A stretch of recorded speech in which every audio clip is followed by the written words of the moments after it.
Hello বন্ধুরা, আজকে যাচ্ছি শ্রাদ্ধ বাড়ি খেতে, তাই তোমাদেরকে একটু দেখিয়ে দিই কী কী খাওয়া দাওয়া ছিল। তাই বসে পড়লাম এসে, আর এই পাশে আমার একটা দিদি বসে আছে, তাই এখনও বসতে পারিনি। এসে দেখি অনেকে বসে পড়েছে, জায়গা ছিল না, তাই তোমাদেরকে দেখাচ্ছি। দেখো সবাই বসে পড়েছে, কিন্তু আমরা দেরি করে এসেছি বলে আর বসতে পারলাম না।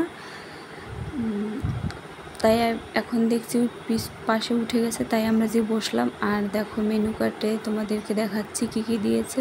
সাদা ভাত, ঘি, উচ্ছে ভাজা, শাক, চিংড়ি মাছের মালাইকারি, মুড়িঘণ্ট, ডাল, চিপস, দই কাতলা, চাটনি, পাঁপড়, রসগোল্লা, আইসক্রিম, হজমোলা। মেনু কার্ডে ছিল।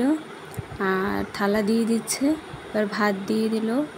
ভাতের সঙ্গে প্রথমে দিল উচ্ছে আর পোস্ত দিয়ে ভাজা, তারপর দিল লাল শাক, এখন দিল মুড়িঘণ্ট ডাল।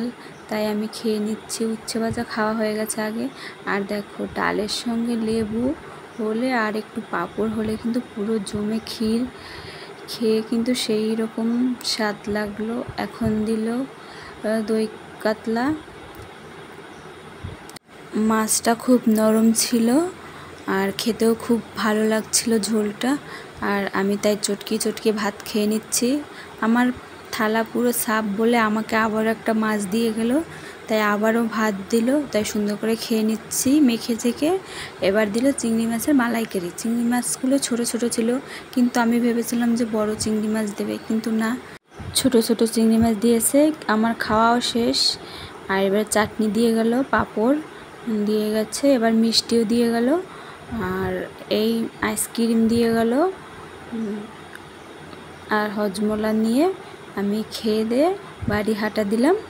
আর কেমন হলো মেনুটা তোমরা অবশ্যই কিন্তু বলো। আমি আর দিদি বাড়ি চলে যাচ্ছি, যাওয়ার পথে ভিডিও করলাম। আর হ্যাঁ, শ্রাদ্ধ বাড়ির খাওয়া দাওয়াটা কেমন ছিল অবশ্যই কিন্তু কমেন্টে বলো। আর ভালো লাগলে একটা লাইক করে দিও প্লিজ।